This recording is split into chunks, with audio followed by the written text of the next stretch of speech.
Seguimos con el libro de Efesios. Entramos en un capítulo bastante conocido. Quizás lo haya leído varias veces, este texto, capítulo 2. Y la verdad que nunca lo había predicado como hasta ahora. Así que siempre, normalmente uno tiende a sacar algunos versículos y hacer una enseñanza, pero bastante interesante poder analizar el libro capítulo por capítulo, versículo por versículo. Creo que es un poquito más enriquecedor de esa forma, ¿no? Que nos ayuda a comprender mejor cada libro y lo que el autor, al escribir, qué es lo que quiso decir, ¿no? Así que el título para hoy, de hoy, se llama Cuando la gracia levanta lo muerto.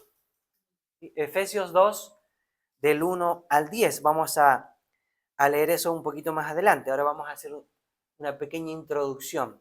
¿Por qué ve la plantita ahí? Se supone que la planta ilustra en un contexto de aridez donde no hay crecimiento, sin importar la circunstancia del lugar, lo que Dios puede hacer igual puede brotar y producir nuevamente vida, ¿sí? Por eso está ahí esa plantita que ilustra la nueva vida en Cristo, ¿sí? Como a modo de introducción, ¿has escuchado hablar alguna vez de lo que es la desextinción?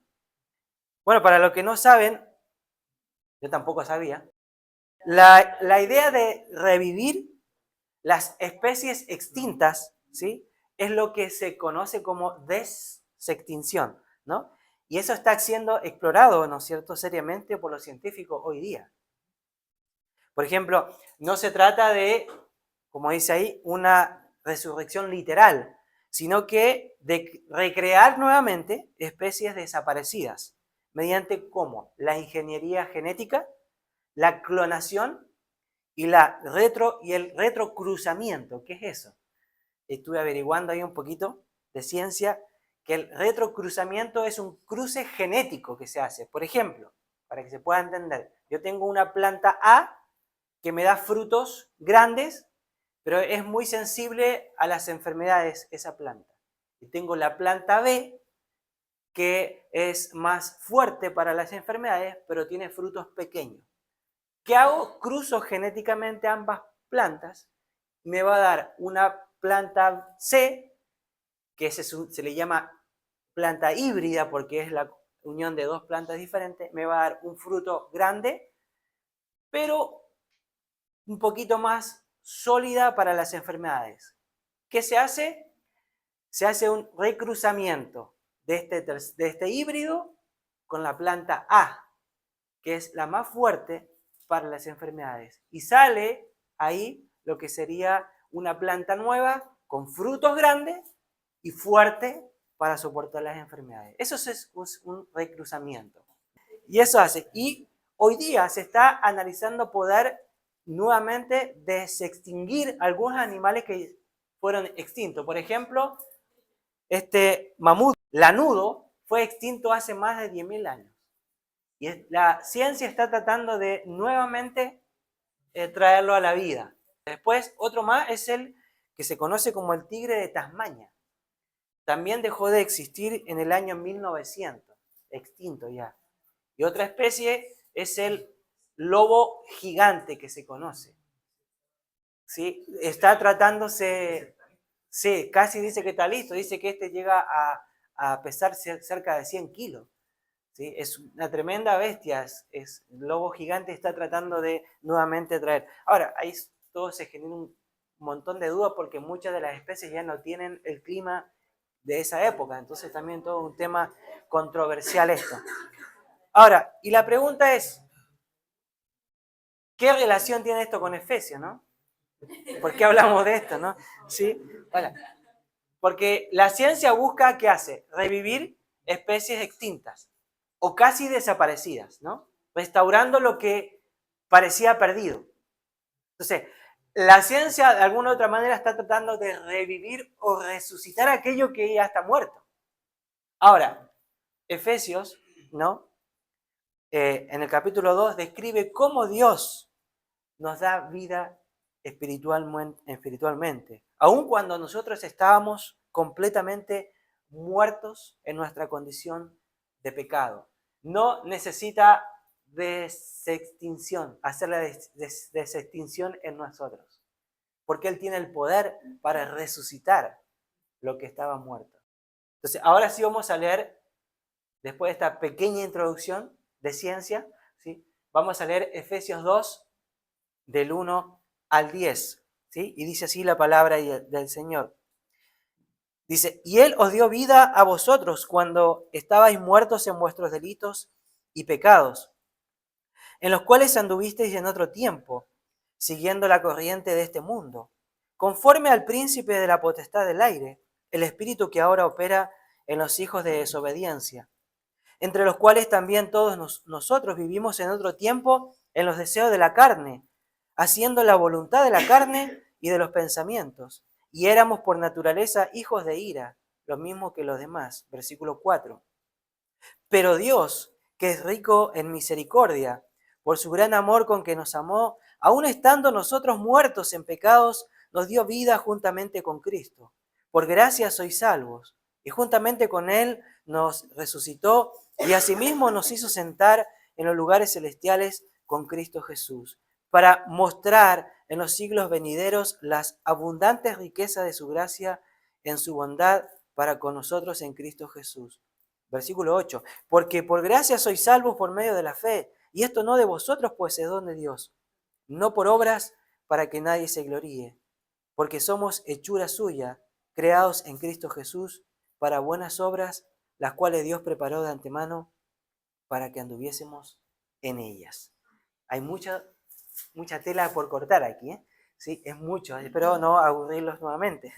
Ahora, ¿qué hace Pablo? Vamos a analizar ahora a través, ¿no?, de la carta de los Efesios. Pablo presenta 3 imágenes en estos 10 versículos que acabamos de leer de la obra maestra de Dios al impartir vida al ser humano que estaba espiritualmente muerto. Vamos a analizar 3 imágenes. La primera imagen que vamos a analizar es muertos en pecado, nuestra vida sin Cristo. ¿Sí? Efesios 2, 1 al 3. Esa es la primera imagen que vamos a analizar. Los versículos del 1 al 3 describen la condición de los incrédulos antes, ¿no?, de que Dios pueda producir un cambio, una transformación en ese corazón.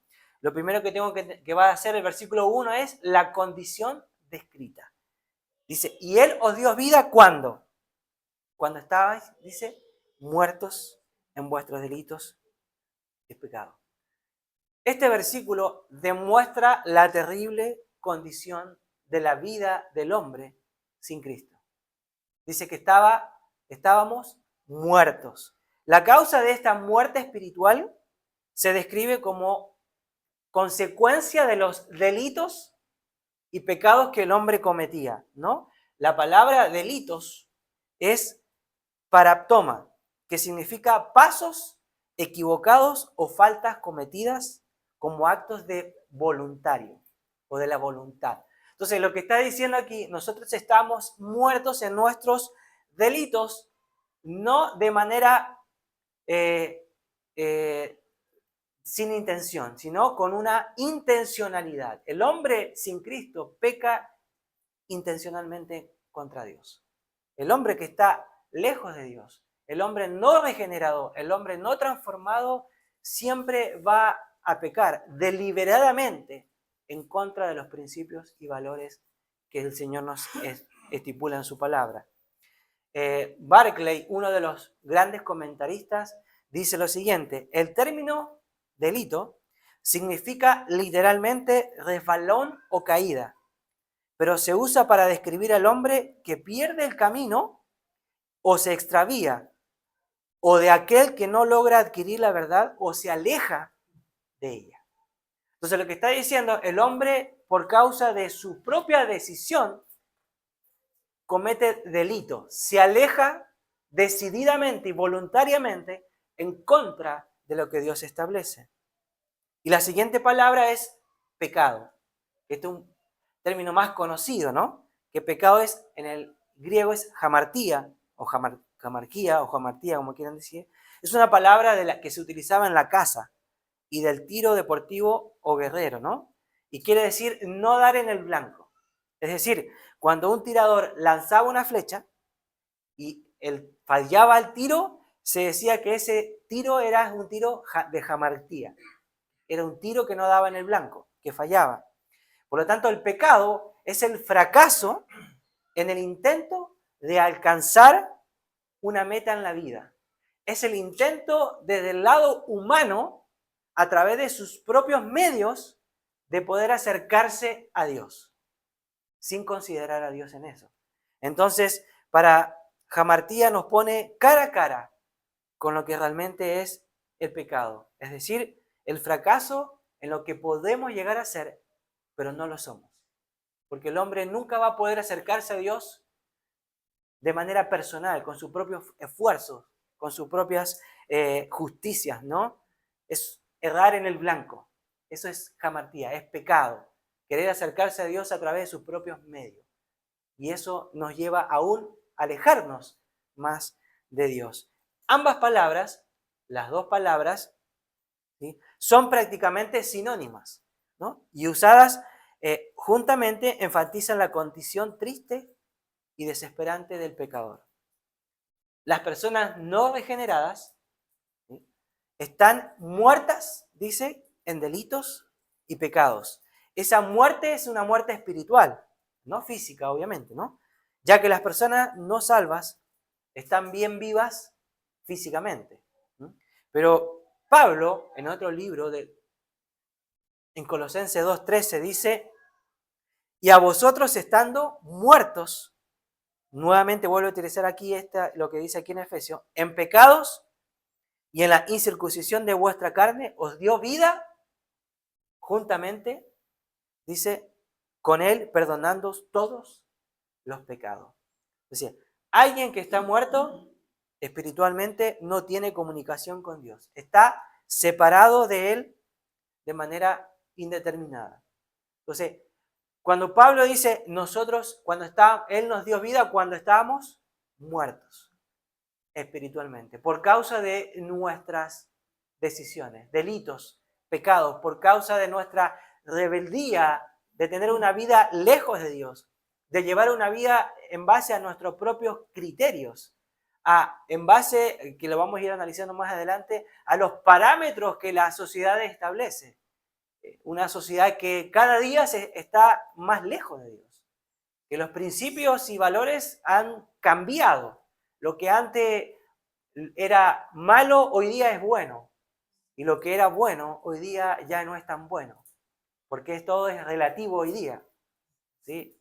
Por lo tanto, en vez de acercarnos más a Dios, nos alejamos más a Dios a través de nuestro estilo de vida, de nuestras actitudes, de nuestra autonomía, de querer tener una vida lejos del Señor, ser totalmente independiente de Él, sin que el Señor no tenga que intervenir en nosotros, ¿no? La muerte espiritual se refiere a ¿qué? A un estado de rebeldía en el cual el hombre rebelde se ha separado de la única fuente que puede producir y dar vida espiritualmente hablando. Cuando hablamos de delitos y pecados, representan todas las malas obras del viejo hombre, ¿no? Como dice Pablo, que ¿qué es lo que produce el viejo hombre? Todas aquellas cosas que genera ira, división, ¿no? Lo que es frutos de la carne, como dice Pablo en Gálatas, ¿no? Delitos y pecados son aquellas acciones y actitudes que nos alejan a nosotros de Dios, ¿sí? Son las faltas morales, ¿sí?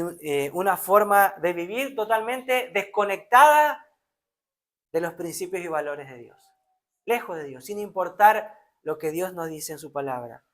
¿Qué significa que Él nos dio vida?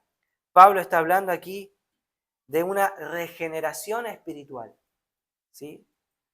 Es decir, que por medio de Cristo nos da vida y vuelve una nueva naturaleza en nosotros. Esta nueva vida implica una transformación continua en nosotros. Dice, y Él os dio vida, dice. ¿Cuándo? Cuando estábamos muertos. ¿Cuántos de nosotros llegamos muertos espiritualmente al Señor?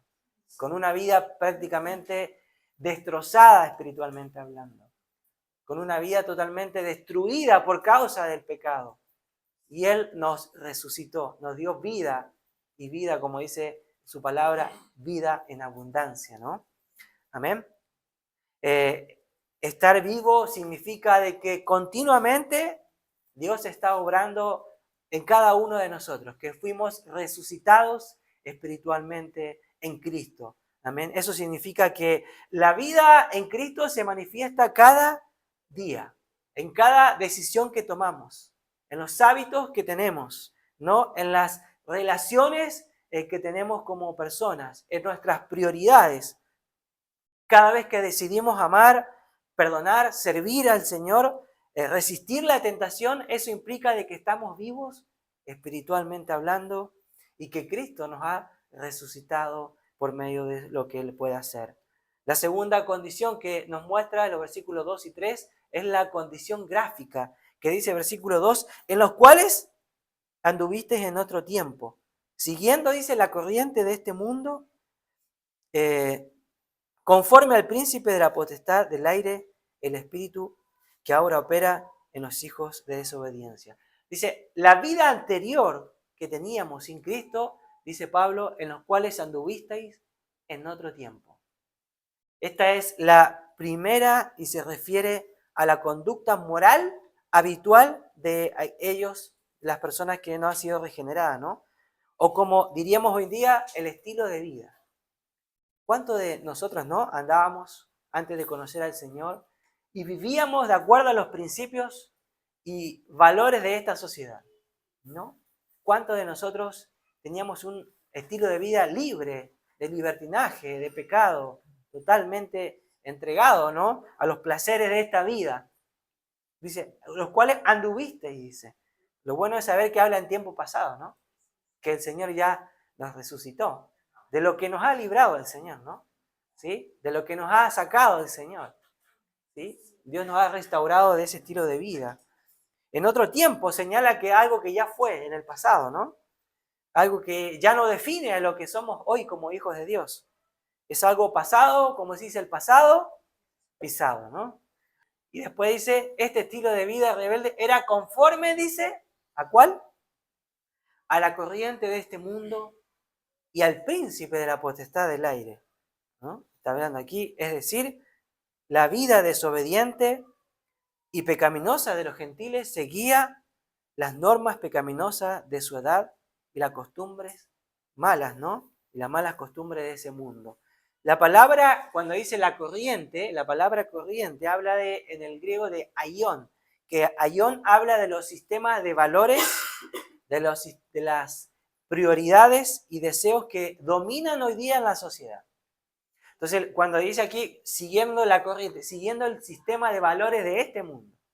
Si nosotros seguimos hoy día el sistema de valores de este mundo, vamos a caer perdidamente. Porque el sistema de valores de este mundo es muy subjetivo y es muy ambiguo. ¿Sí?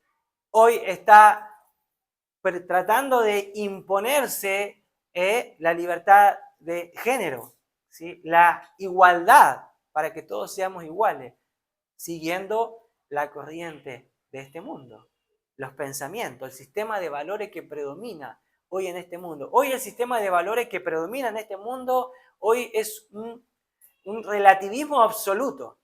Si a ti te hace bien y te gusta, puede ser lo que tú quieras ser.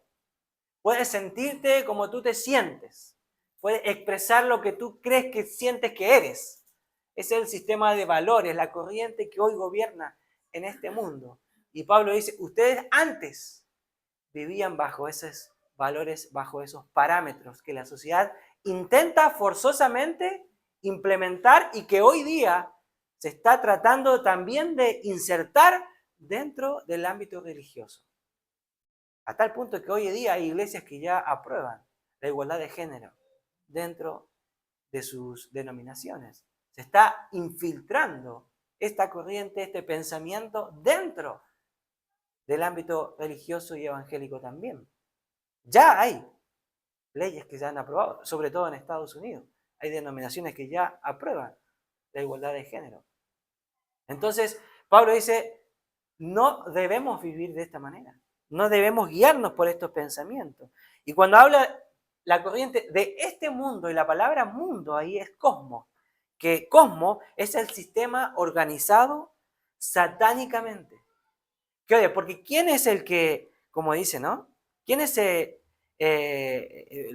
apóstol Juan decía en primera de Juan, ¿no? Que el mundo está bajo el maligno, ¿no?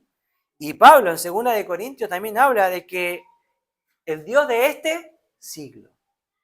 Entonces, ¿quién gobierna hoy día aquí el sistema de valores del mundo? Todo está influenciado por Satanás. En contra, porque todo va en contra de los principios y valores nuestros, ¿sí? Y lamentablemente es algo que esto va a seguir aumentando, porque la Biblia habla de que esto va a pasar.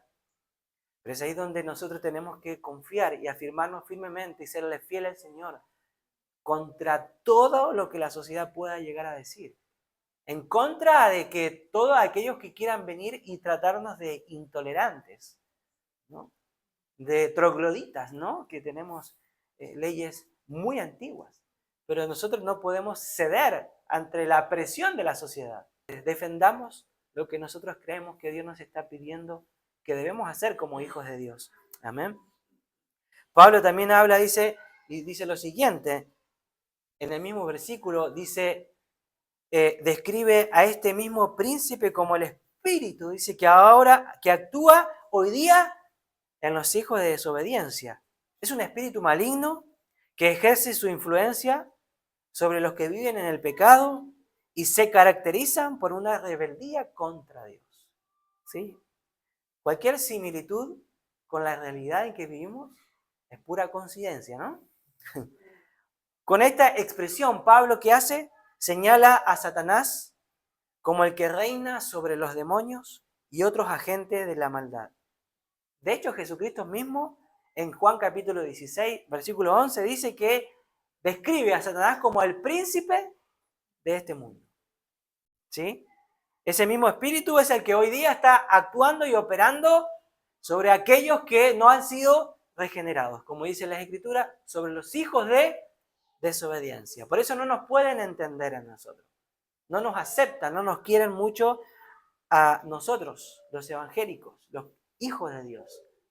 ¿Sí? Porque atentamos en contra de su libertinaje, de su estilo de vida. Obviamente no aprobamos muchas cosas. Por eso es complicado el tema, muchos temas legales que hoy se está tratando. La iglesia tiene que levantar la voz.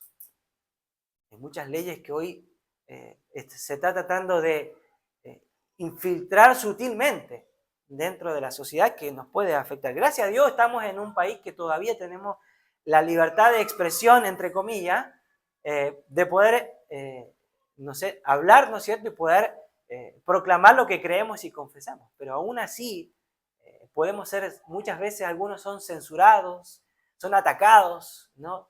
Son bastante tratados de una manera que no es aceptable, ¿no? Por el simple hecho de tener un criterio diferente y no aplaudir lo que ellos creen que es bueno, ¿no? Entonces ahí es una lucha espiritual muy fuerte que se genera, porque como dice Pablo, que lo vamos a leer más adelante, nuestra lucha no es contra el hombre, sino contra estas potestades que tratan y usan a esta gente que están lejos del Señor. ¿Ya? El que influye en el mundo hoy día para que pueda reinar la maldad, el crimen, las guerras, la corrupción, las enfermedades sociales, la destrucción, la desintegración del hogar y todo lo demás males que pudiéramos mencionar, es Satanás mismo. ¿Sí? Y aquí el autor emplea dos expresiones para describir, ¿no?, este pecado, este estado pecaminoso, ¿no? La primera de estas es vivimos en los deseos de nuestra carne. Versículo 3, ¿no? Dice, entre los cuales todos nosotros vivimos en otro tiempo, dice, ¿no? en los deseos de nuestra carne, como dice aquí. Esta vida anterior, ¿no? Está sujeta, ¿no? Estaba a los impulsos y deseos naturales del hombre. Y estaba gobernada por estos malos pensamientos, a los deseos de nuestra carne. Y Pablo habla cuáles son estos frutos de la carne en Gálatas, ¿no? Le damos, como se dice, rienda suelta a nuestros placeres y a nuestros deseos. Así hoy día el hombre vive de esta manera. Por eso para el hombre todo es relativo.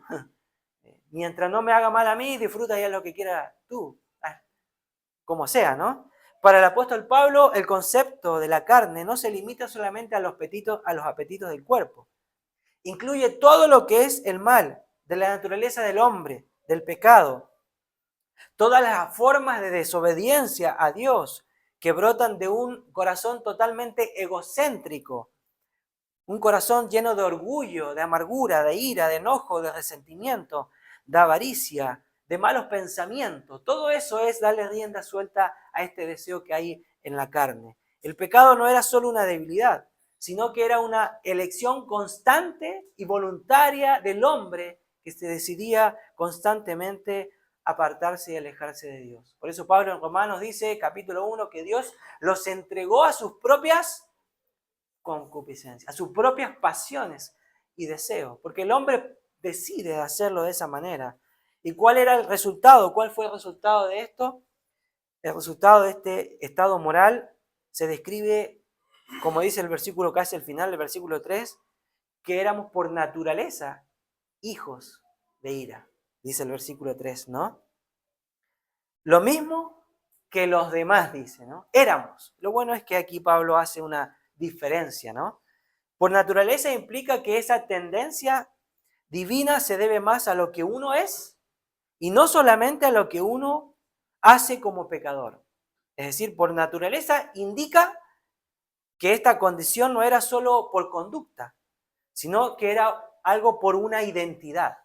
Nuestra naturaleza humana tiende siempre a lo malo. Tiende siempre a darle rienda suelta a los deseos, a los placeres. Tiende siempre a darle rienda suelta a la carne, a todo lo que proviene de la carne. Entonces Pablo dice, éramos por naturaleza eso, hijos de ira, porque le dábamos lugar a eso. Entonces, ¿qué pasa? Sin Cristo, lamentablemente, no estamos simplemente perdidos. Estamos en un camino directamente hacia la condena. Y eso es lo más terrible, que la gente sin Cristo está yendo a una perdición totalmente, totalmente de condena. Este mensaje que Efesios hace en estos primeros 3 versículos nos confronta con una gran verdad, ¿no? Una verdad tan profunda que antes de conocer a Cristo, nosotros hoy día vivíamos dominados por estos impulsos internos que nos alejaban cada día más de Dios. Cada día. Pero Pablo, lo interesante y lo más sorprendente, acaba de describir una condición humana totalmente desesperada, una condición humana muertas en delito y en pecado, esclavos, de sus propios deseos egoístas, y que por causa de eso estaban siendo llamados hijos de la ira de Dios.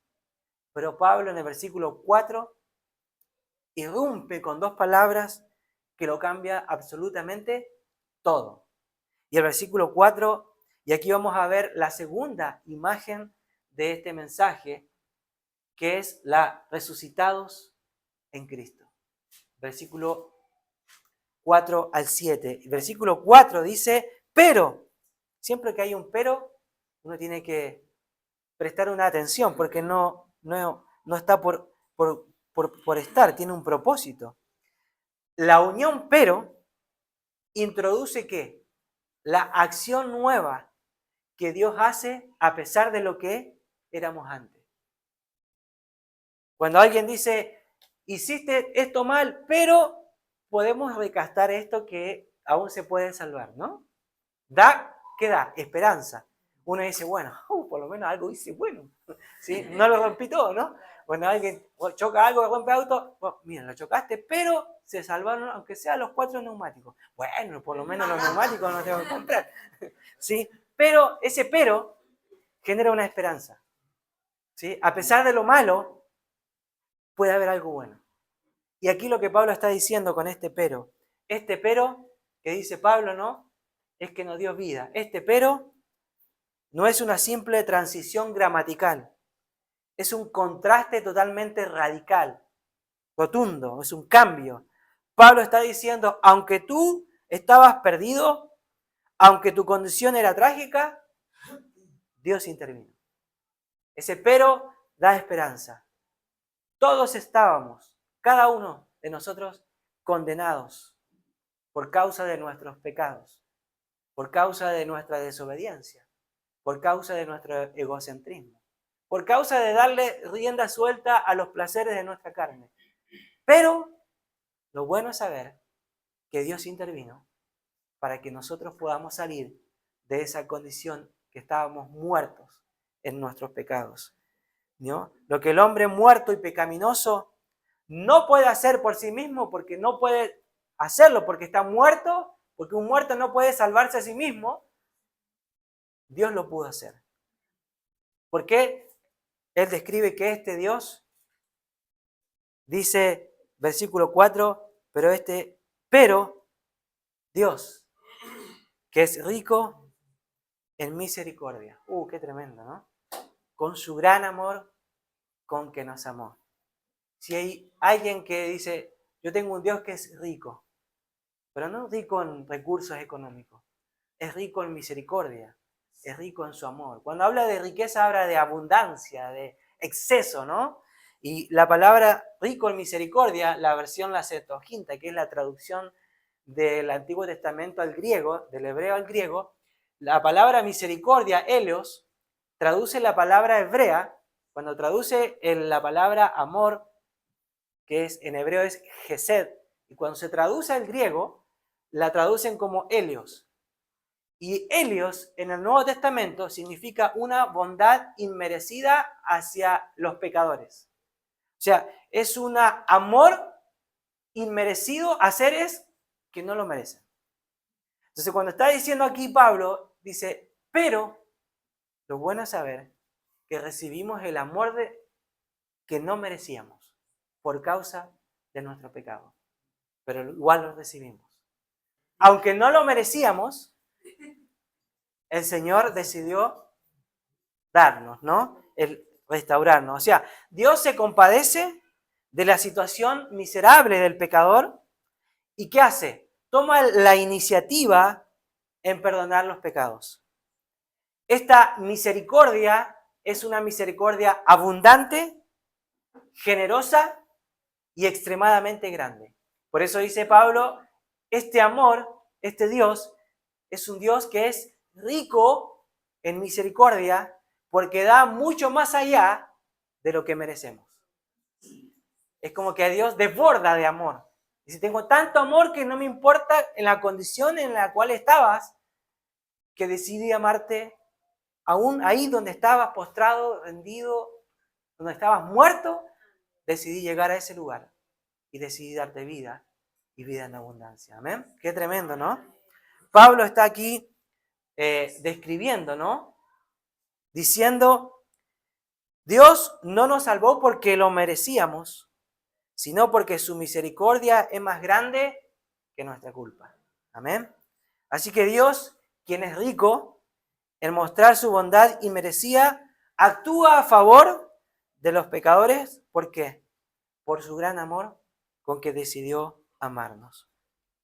Y el sustantivo ágape, amor, que aparece ahí, viene del verbo agapao, que significa buscar el bien más alto del ser amado. Entonces lo que Pablo está diciendo aquí, que Dios te amó de una manera tan grande, tan profunda, que decidió resucitarte y darte vida y vida en abundancia.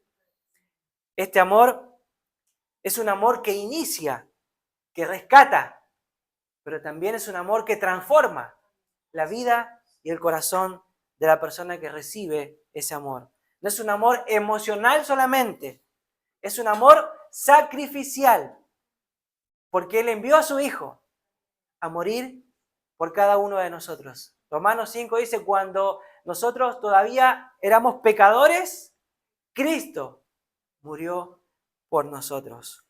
Cuando luchas contra culpa o el fracaso, muchas veces tienes que recordar y decir, pero Dios, ¿no? Y recordar que su misericordia y su amor es más fuerte que tu error, que tu caída, que tu pecado.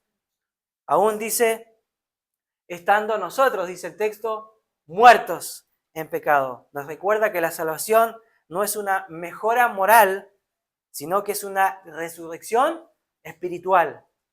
No es que el Señor nos mejora moralmente, Él nos resucita espiritualmente, porque estábamos muertos espiritualmente sin Cristo. Y dice que nos dio vida juntamente ¿con quién? Con Cristo. Significa que nuestra vida está unida ¿a quién? A la resurrección de Cristo. Es decir, lo que Él pasó, lo que le pasó a Él, también nos pasa a nosotros espiritualmente hablando. Ese mismo poder que operó para levantar a Jesús de entre los muertos, hoy día ese es el mismo poder que hoy sigue operando y sigue obrando cuando personas pasan espiritualmente hablando de muerte a vida. Dios sigue obrando hoy día. Dios sigue resucitando gente que están muertas espiritualmente hablando en sus delitos y pecados.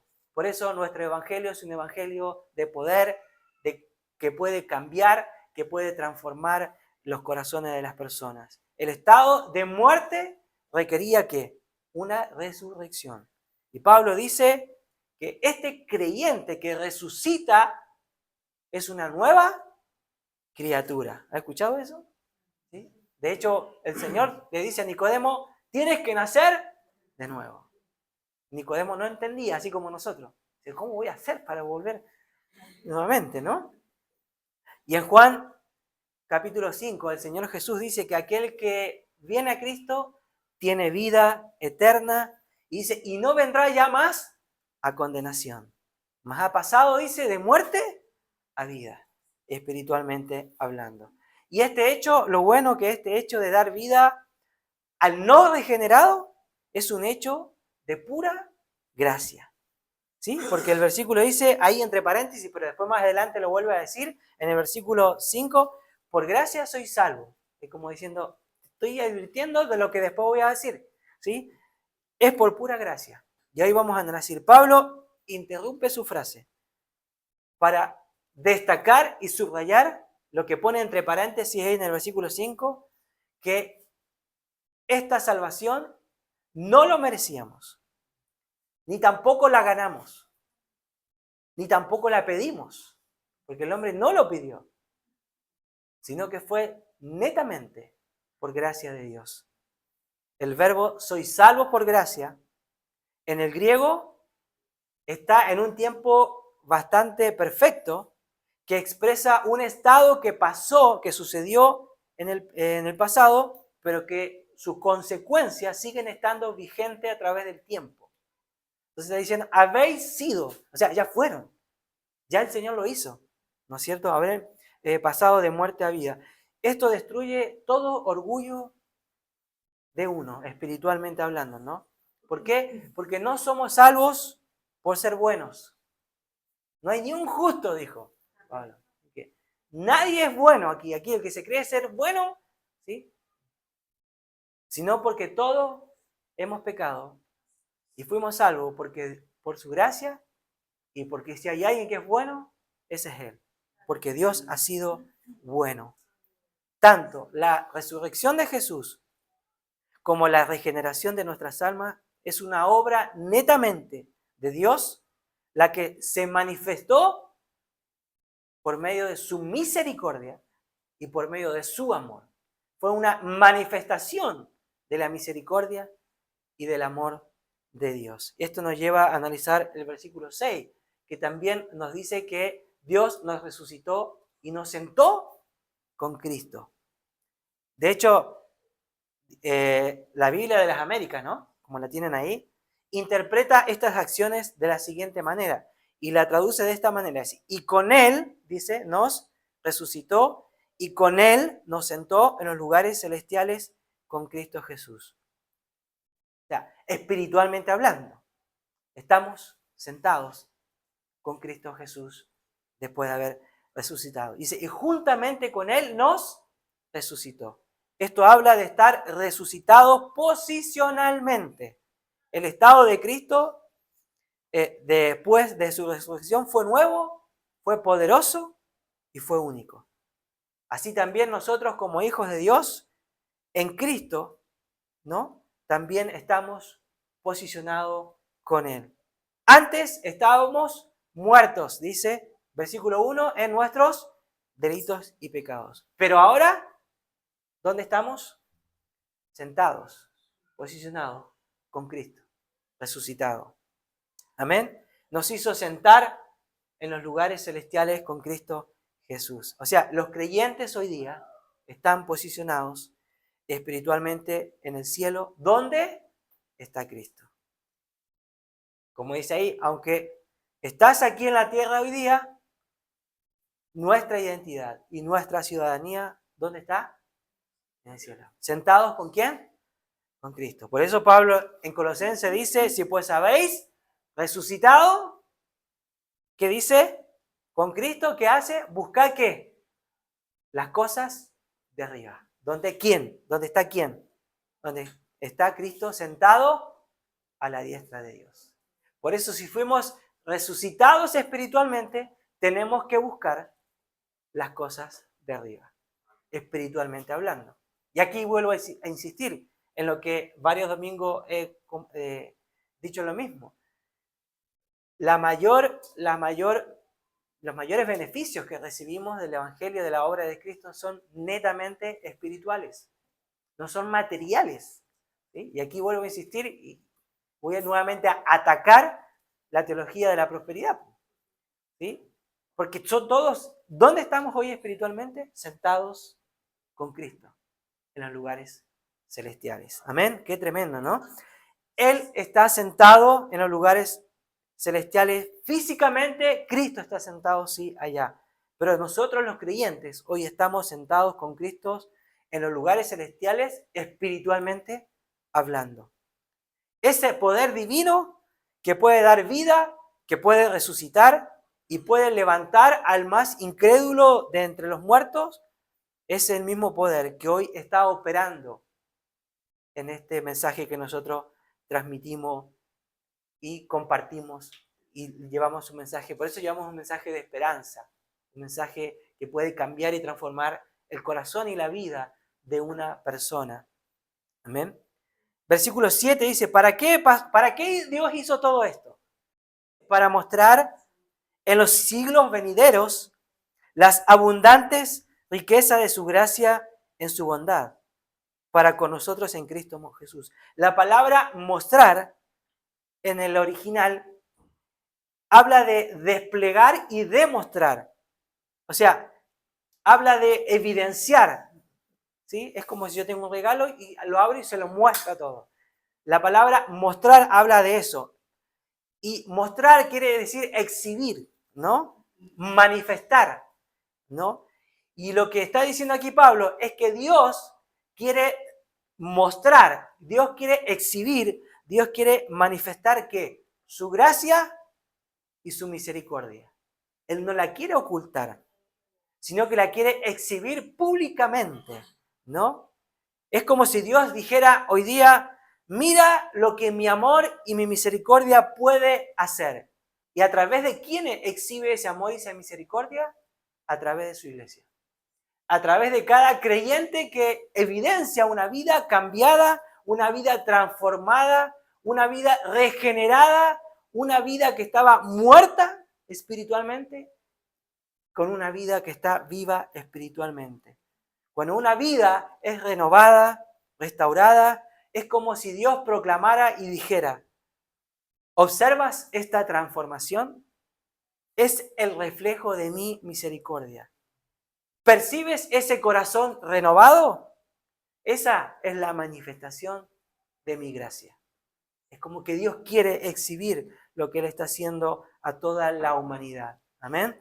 Y nos vamos la tercera imagen, que son los últimos versículos, del 8 al 10, que es la salvación, un regalo, no por mérito humano. Esta es la tercera imagen. Dice, porque por gracia soy salvo, dice el versículo 8, ¿no? Y esto no de vosotros, pues es don de Dios. Porque por gracia sois salvos. La gracia de Dios es el favor inmerecido. Es la libre manifestación de su amor a quienes no lo merecen. ¿Sí? La salvación no se basa en nuestra conducta, en nuestro esfuerzo, ni en nuestra religiosidad. Es una iniciativa de Dios desde su mismo corazón misericordioso. Por gracia soy salvo, y añadiendo a esto dice que somos salvos por gracia, por medio de la fe, dice. De aquí la base es la gracia, pero el medio ¿cuál es? Es la fe sola. Por eso los grandes reformadores proclamaban solo gracia, solo fe. ¿Sí? La única forma para ser salvo y recibir el perdón de nuestros pecados. Y Pablo en Gálatas también dice, sabiendo que el hombre no es justificado por las obras de la ley, sino por la fe en Jesucristo. Es decir, por medio de la fe, como dice ahí, la fe no es obra, ni es un mérito para obtener la salvación. Es solamente el medio por el cual uno acepta la salvación gratuita de Dios. La palabra fe es pistis, que es aquella confianza que se cree en esta gracia. Es una confianza absoluta. La fe no es solo creer que Dios existe, porque mucha gente cree que Dios existe, ¿sí? Y que Dios es real, ¿sí? Pero hablamos de una fe que va mucho más allá de la creencia, una fe de confiar en lo que Cristo hizo por mí en esa cruz y que Él resucitó y que esa no existe una fe verdadera si no hay una confianza en lo que Dios hizo. Yo puedo creer que Dios existe, pero no puedo confiar en lo que Él hizo por mí. No sé si se logra entender.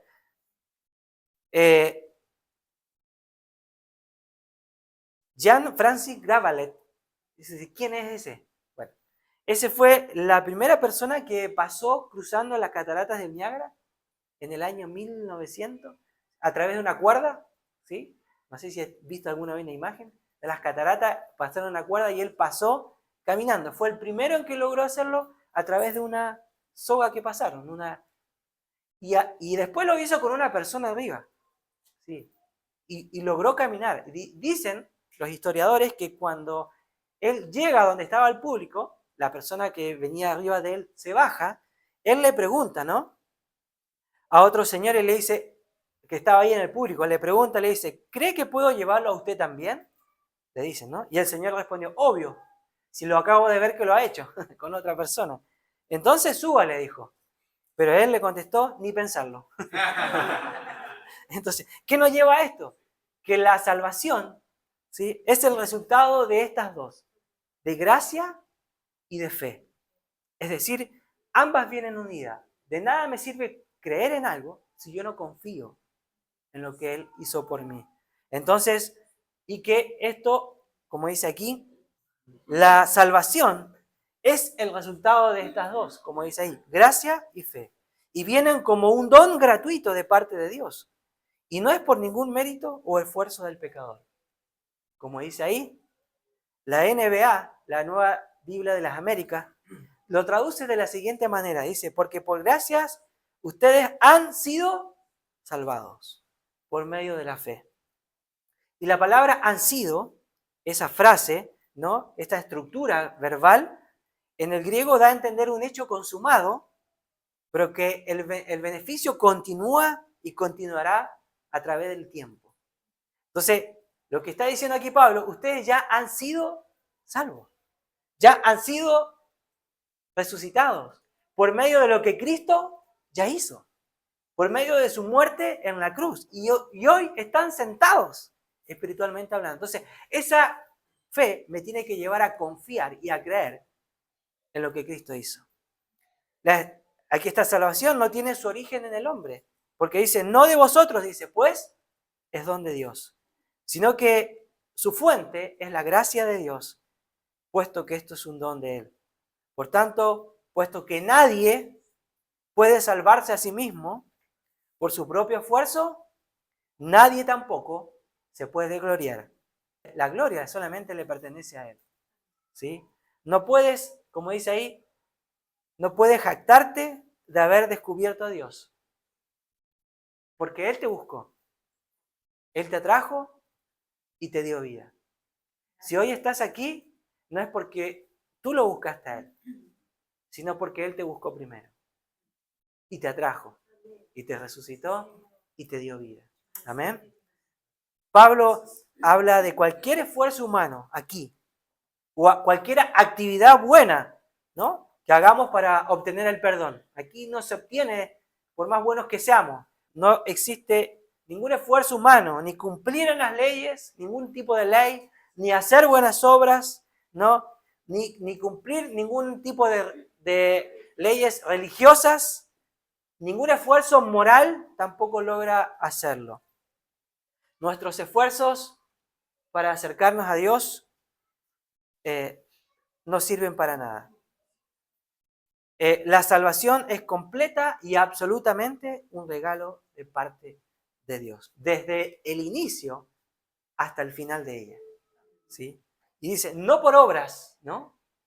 Está dejando claro que la salvación no se gana, solamente se recibe por medio de la fe. Pablo habla de cualquier esfuerzo que nosotros podamos hacer aquí, ¿sí?, para que podamos obtener el perdón de Dios. No se logra nada por el esfuerzo humano, ¿sí? Nuestros esfuerzos no sirven para nada para acercarnos al Señor.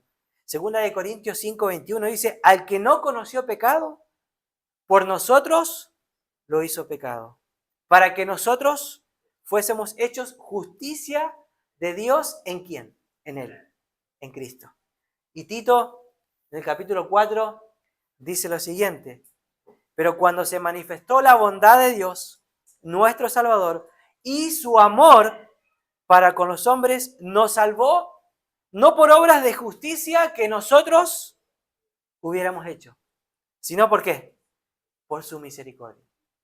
Es decir, cualquier obra, mérito, esfuerzo humano o aún cualquier jactancia anula la gracia y niega la fe en Cristo.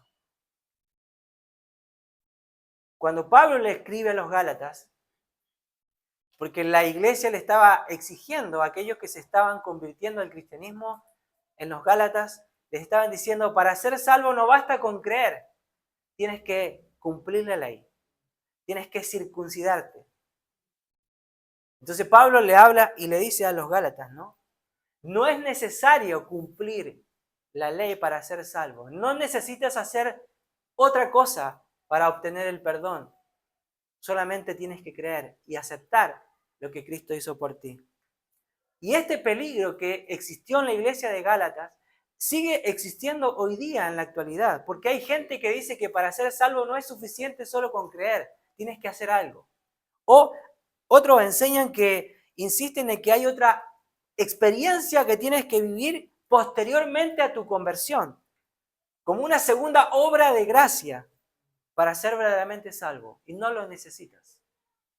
Cuando creemos en Cristo, cuando Cristo nos resucita, cuando nos arrepentimos de nuestros pecados, su Espíritu Santo viene a morar en ese corazón y en esa vida, y ahí comienza a producirse la regeneración y la transformación en ese corazón. Y no necesitamos de ninguna otra obra para poder ser salvos. De hecho, la Biblia NTV traduce el versículo 10, dice que todo esto, ¿para qué Dios hizo esto? Termina el versículo 10. ¿Por qué Dios hizo todo esto?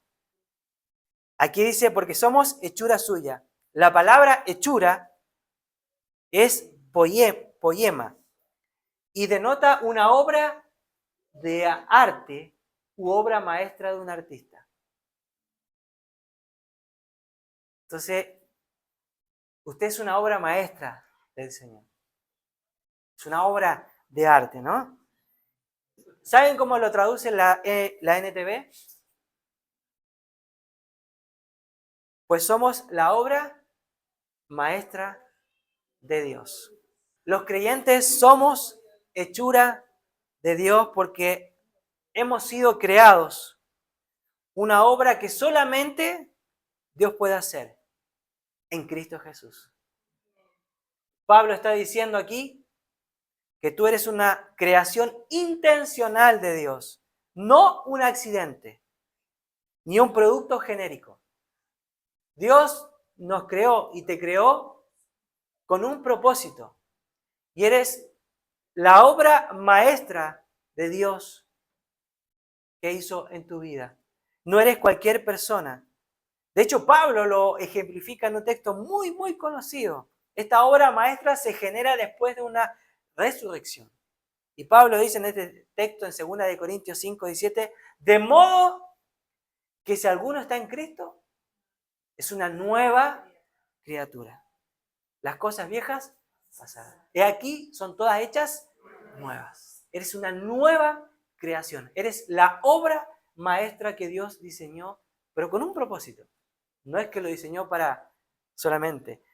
Este propósito dice, las cuales Dios preparó de antemano, dice, porque somos hechura suya creados en Cristo Jesús para buenas obras.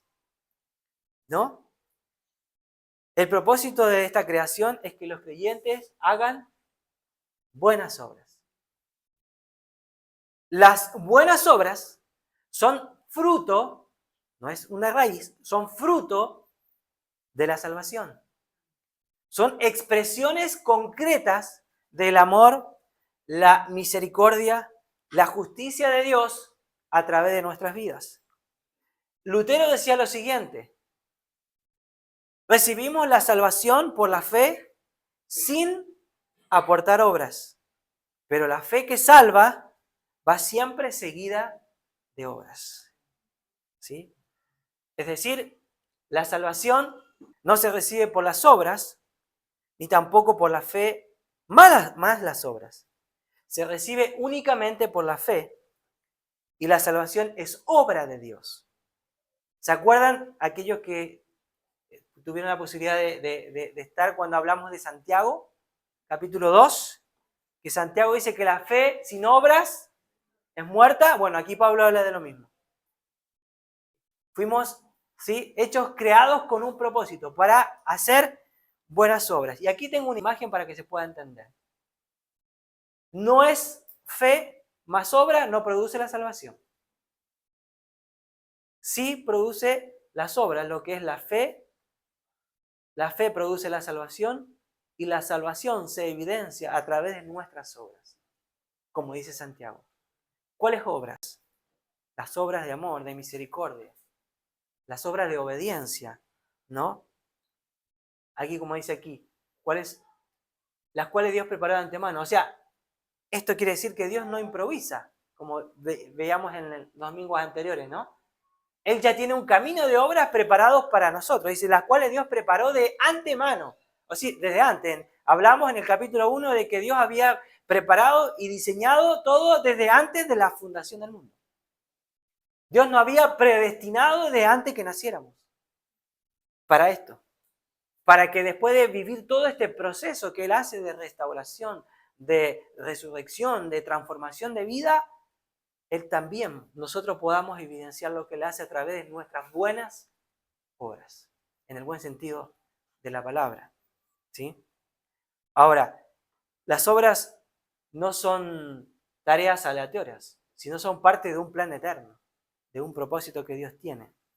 Y ya finalizando con esto y a modo de conclusión, tenemos que decir lo siguiente, que Él nos pasó de muerte a vida. Pablo comienza recordándonos que estábamos muertos en nuestros delitos y pecados. esclavos de deseos egoístas, influenciados por el mundo y por el enemigo. No había vida, ni dirección, ni esperanza. Pero Dios, ¿no? Rico en misericordia, intervino cuando mejoramos, no cuando mejoramos, sino cuando estábamos en lo más bajo. ¿Qué hizo? Nos dio vida juntamente con Cristo. Nos resucitó y nos sentó en los lugares celestiales. Es decir, la salvación por gracia, no por obras. La salvación no es un logro humano, sino es un regalo netamente divino.